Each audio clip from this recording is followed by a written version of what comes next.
Legal, começamos nosso podcast aqui na Rádio Mídia. Eu errei a câmera, cara. Corta aí. Não, você não ia fazer aquele esquema lá com ele? A brincadeirinha antes, depois... Vou fazer. Começamos nosso podcast aqui com o Lucas, não sei o quê. Não vou nem falar Lucas. Meu, construir obra não é fácil, não. Aí eu vou falar isso aqui, não sei o quê. Pode ser, Fernando? Vai lá, vai.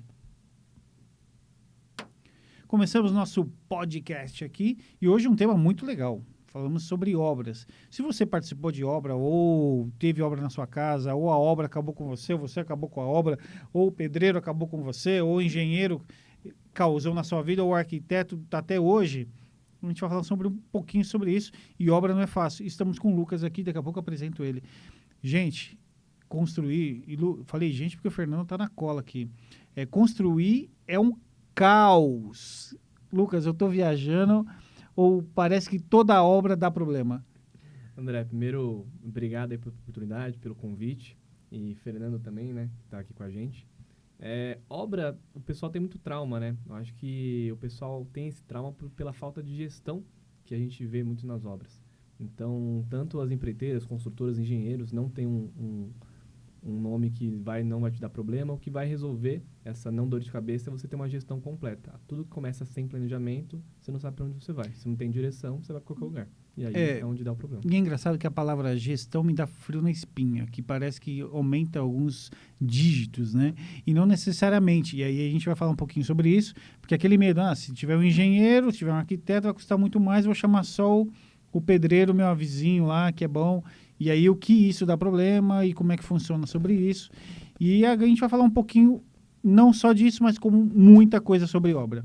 Eu vou apresentar o Lucas aqui, que é o Lucas Barbosa, engenheiro civil, com ênfase em gestão de obra e real estate, e proprietário da BBS Engenharia, que está aqui conosco nesse podcast.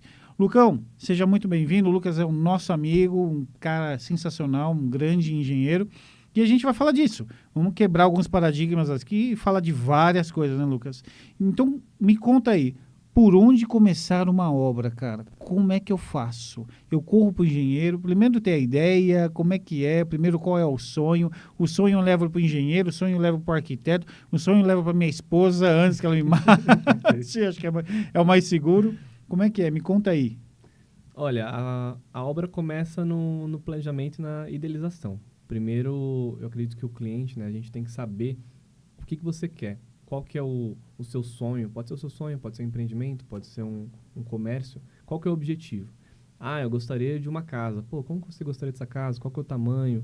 Qual que é o tempo? Quando você precisa dessa casa? Então, acho que são esse tipo de pergunta que eu faço para o cliente entender aonde que ele quer chegar e eu também compreender o que ele quer, qual que é o objetivo final dele, e a partir daí a gente começar a montar um planejamento. Nunca você começa a obra comprando terreno, você começa primeiro vendo o que você quer e se cabe no bolso. Qual que é o budget que você vai ter que investir para ter aquilo que você quer e qual que é o tempo que você está disposto a esperar para esse objetivo. E a partir daí você consegue montar uma rota e organizar as informações para você fazer um investimento. Ou seja, dinheiro, orçamento e tempo é o que vai definir muita coisa nessa obra aí. Se quer uma obra muito rápida, ela pode acontecer, só que você vai gastar muito mais. Agora, se tiver, às vezes, um menor budget, é possível também você conduzir. Então, eu entendi bem isso. A escolha do terreno, o que tem que olhar nesse terreno? Gostei desse lugar, tá tudo certo.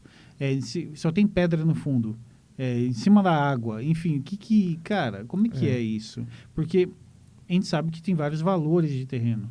E tem pessoas que têm grandes ideias aí, que fazem em cima, como eu falei, em cima de pedras, em cima não sei o quê. Como é que é isso? Eu tenho que olhar alguma coisa? Ou o terreno, eu só gostei, manda para o engenheiro e ele se vira? Olha, o terreno, novamente, depende do tipo de casa que você quer. O pessoal, às vezes, tem muito trauma de terreno íngreme, né, com um talude muito inclinado. Isso não é um problema desde que o valor agregado no imóvel compense o valor de infraestrutura que você vai ter que gastar mais. Se você quer uma casa, às vezes, uma casa um pouco menor, 100, 150 metros quadrados, você quer diminuir seu orçamento, você não quer nada que fuja muito da curva natural, um terreno reto é sempre muito mais fácil porque você diminui o custo com terraplanagem, fundação, infraestrutura, tudo isso. Mas não quer dizer que o terreno inclinado seja o pior dos casos. Agora, algo primordial é você saber onde você quer morar. Se é algo para você morar, você tem que saber onde você gostaria de morar. E se isso cabe no seu investimento, quanto você vai ter que aportar para fazer isso. Lucas, uma coisa que às vezes você falou da topografia, que é legal, e a parte também legal, a gente às vezes não olha, né? Esse terreno está legalizado, não está, depois você vai ver, tem uma bomba aí, está enroscado com família, é ou não é? E isso eu jogo para o engenheiro, e o engenheiro cuida. Como que é? Vamos dividir as funções aqui, como que é? O que faz o arquiteto, o que faz o engenheiro, o que faz o mestre de obra, é todo mundo junto? Na BBS, como é que funciona? Na BBS você tem tudo isso, não tem tudo isso? É separado, bem discriminado? Dá para contratar o pedreiro direto? Como que é essa história, essa divisão lá na BBS? Olha, no geral, você falou, né, tá todo mundo junto, como que é? No geral, eu sempre prezo que o objetivo é em comum. É o objetivo do cliente construir, o objetivo meu, do arquiteto que trabalha com a gente, do mestre de obras, todo mundo ali tem um objetivo em comum, que é concluir a obra. Agora, a infraestrutura que a gente fornece para o cliente é organizar essas informações, organizar quem vai executar, quem vai fazer o quê, mostrar com muita transparência sempre isso. E a parte de, por exemplo, se o terreno está irregular, alguma coisa assim, a gente sempre indica verificar com o contador, a gente direciona para ver a matrícula no cartório. Então, a gente auxilia para que ele consiga ter todas as informações necessárias que traga segurança no investimento que ele vai fazer. Porque eu falo que obra não é investimento barato, então você não pode colocar todo Então, esse o valor num lugar arquiteto e só. engenheiro andam no paralelo. Dá para eu contratar o... Não, eu estou com o meu projeto aqui, contratei o projeto, jogo com outro arquiteto, jogo para o engenheiro, para a BBS se vira. É um esquema? Ou a BBS também constrói projeto? Como que é isso? Como que é? Você vai do começo do sonho até o final? A gente tem hoje toda a infraestrutura para começar desde o zero até acabar. Hoje a BBS conta com um escritório parceiro, que é o Rosante. Eu posso falar isso? Foi mal. Pode. Eu não sabia se podia falar isso. Fala. Pode. Então, hoje a BBS ela conta com um escritório de arquitetura parceiro, que é o Estúdio Rosante. Então, a gente trabalha junto, né, em conjunto. O projeto, a idealização do projeto, óbvio que a gente está sempre ali, dando pitaco, conversando, porque é algo que a gente gosta de acompanhar esse processo. Mas a gente tem o Everton, que tem expertise absurda aí no mercado e faz esse trabalho de idealização e funcionalidade da parte arquitetônica. Ou seja, nesse escritório você tem... É um pool de empresas que trabalham ali para um cliente, pelo que eu estou entendendo. Ah, que legal. Exatamente. Então tá, então você está numa sala ali conversando com o cara de arquiteto, depois você vai para uma sala conversar com o engenheiro e depois todo mundo conversa em conjunto em prol de alguma coisa. Por exemplo, como se eu fosse no nutricionista, depois eu vou no cara da academia e aí tá tudo certo e a coisa anda. No nosso caso lá a gente está numa sala só, então a gente divide por departamentos, né? Então basicamente você tem um departamento de arquitetura, que é o Estúdio Rosante, você tem um departamento de engenharia, que é a BBS Engenharia. Legal. Então você tem a infraestrutura ali dentro para resolver tudo que você precisa. Que bacana. Então a gente direciona, você primeiro conversa com o arquiteto, a gente idealiza, eu faço esse acompanhamento para a gente pensar novamente em investimento, em budget, que o engenheiro está muito ligado a isso, né? Qual é o valor? O trabalho do engenheiro é custo e tempo. A gente trabalha muito com isso. Qual é o custo que isso vai ter? Qual é o tempo que isso vai demorar para fazer? E ver se a conta fecha no final.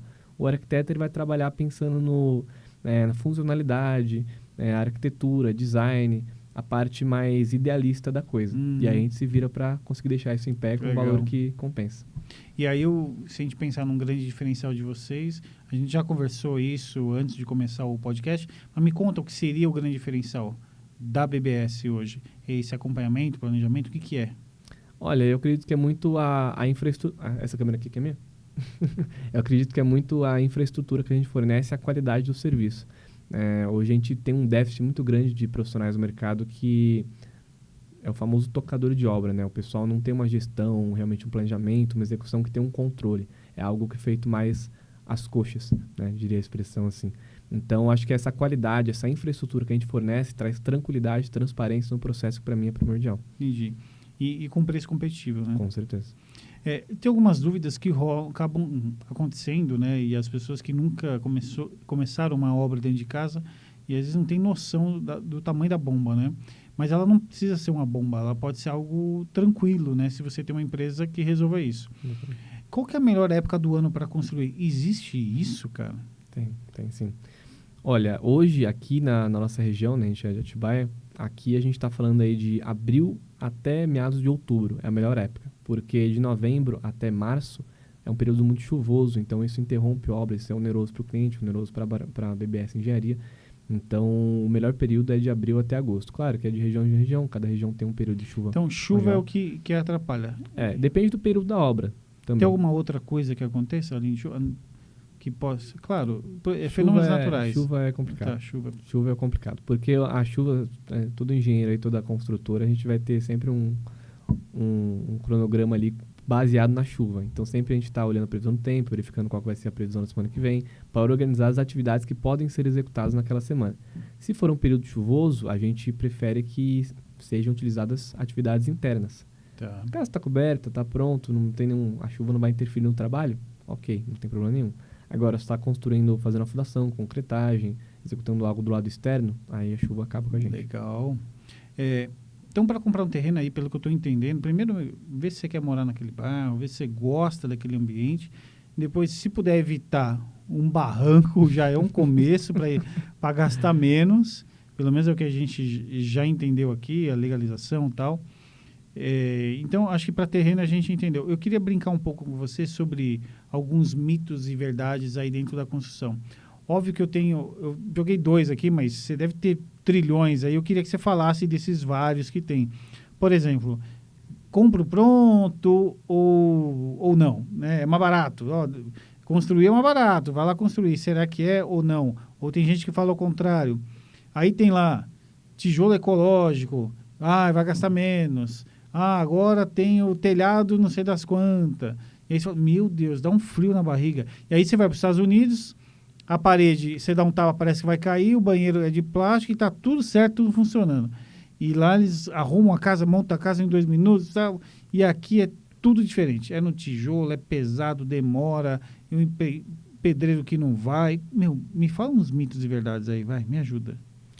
Pensando aí começando aí pelos Estados Unidos que você falou, né? O pessoal lá tem já a cultura de casas com construção seca.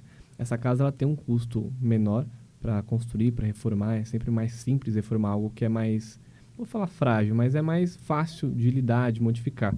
A gente tem a cultura que a gente gosta de algo concreto, literalmente. A gente gosta de uma parede rígida, algo que você bata e não amasse, não dobre. Mas ninguém fica batendo, dando uma retada na parede toda hora, né? Então... Tirando o Fernando, acho que não.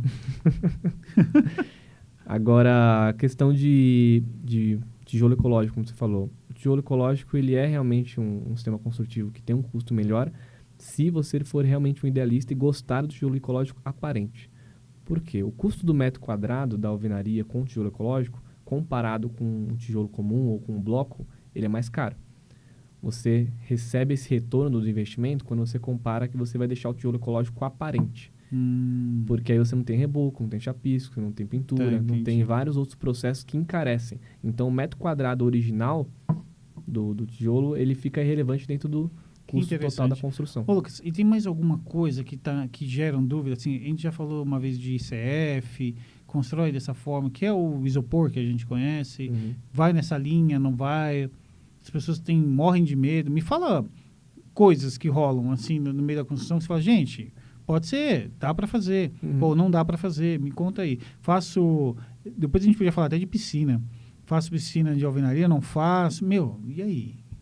A gente sempre tem que ponderar novamente o objetivo, né? Se o cliente estiver querendo uma casa, qual que é o conforto que ele quer ter dentro da casa? Se a gente pensar no conforto termoacústico, o ICF, que a gente está falando do Insulated Concrete Forms, formas de concreto isolado, ele vai te trazer um conforto termoacústico muito, muito alto comparado à casa de alvenaria. Só que ele tem um custo que é um pouquinho maior, pensando num custo inicial, do que uma casa de alvenaria. Então, o cliente tem que entender se o objetivo dele é realmente ter um conforto, ele vai ter esse retorno a longo prazo, porque ele vai gastar menos com ar-condicionado, vai ter uma casa mais confortável, maior qualidade de vida. Então, isso tem um retorno interessante e eu sou super adepto a entregar, né, e mostrar para o cliente as possibilidades que ele tem dentro do mercado. Você não é obrigado a construir uma casa em alvenaria, nem concreto, nem nenhum outro material. Você tem que construir a casa com material que funciona para você, que resolve as suas necessidades. Entendi. Então, mais do que isso, a BBS tem que entender o que você quer para sua vida para a gente tentar pensar uma solução. Sim. Você não vai empurrando ali a construção normal, né? Aí não rola. Ou seja, dá para ir para o ecológico, pelo que eu estou entendendo. Com certeza. Tem telhado também ecológico, não tem também? Telhado ecológico, não que eu conheça. Telha, assim, essas a coisas. gente tem o telhado verde, né? Que é uma opção que a gente sempre indica. Telhado verde basicamente consiste em fazer uma laje e monta, em vez de montar uma telha convencional, você faz um gramado em cima do seu telhado. Olha. Isso evita de você ter muito calor, né? A grama, o solo, ele vai absorver esse calor. Só que tem que ter um acesso fácil para ficar cortando lá, senão daqui a pouco vira uma Amazônia lá em cima da casa. Tem que ter um acesso. Legal.